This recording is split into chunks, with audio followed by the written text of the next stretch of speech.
All right, welcome in, everyone. As I mentioned just a few moments ago, very few clouds as the heat continues to build up. You expect on a hot and humid day, maybe some showers and thunderstorms. That will not be the case, but some bubbly cumulus clouds. We're kind of see them dotting the sky right now on the visible satellite picture. Temperatures upper 70s to low 80s to the west and northwest of our region, but we are baking here in the valleys. Temperatures middle to upper 80s, but feeling much hotter than that thanks to the humidity. So when you step outside, this is more what you're feeling, at least low 90s, if not near the middle and upper 90s where the humidity has spiked across the Cumberland Valley.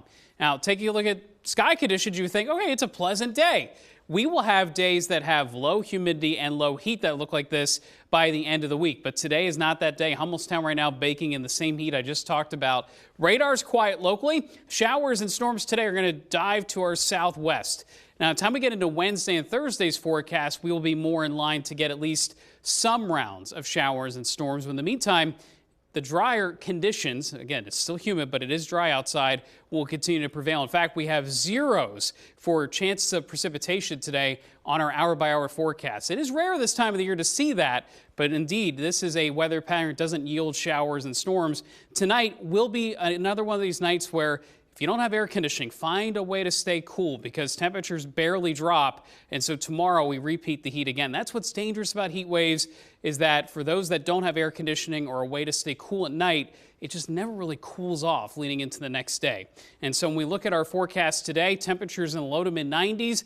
Tonight holding near 80 degrees for a good number of locations. And then heading into tomorrow, because of that very warm start, I think temperatures could soar. Again, middle 90s are the expectations. Could it be warmer in some spots? I absolutely think so. And you couple in the humidity, it's going to feel like upper 90s, lower to, I would say, 105, lower 100 to 105, somewhere in that range. Now, rain totals, it's really not until Wednesday that we see the chances for showers and storms begin to take shape. But I want to show you this again. The trends, at least in this model guidance, mainly point out our western areas for rain Wednesday. Thursday, once the front gets here, that's likely a higher chance of rain. And once that happens, that's when the heat wave breaks. So by Wednesday and Thursday, temperatures still holding near 90 degrees, but Thursday begins the drop-off period. Why? Because once those showers and storms roll through, sure, it cools down during that time period, but a pretty good rush of lower humidity, temperatures about 80 degrees, so cooler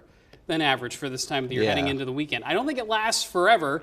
In fact, the following week we could see another little spike in heat, but maybe the days of low to mid 90s starting to become more and more less frequent. We'll see. I mean, we are heading into August, and that's usually a time where, you still are like the dog days of summer. But this certainly over the next week to 10 days doesn't look like that. Okay. I mean, obviously today, tomorrow, and even into Wednesday. After this little stretch. After that, a break. Okay. Thank you very much, Dan. We'll be right back.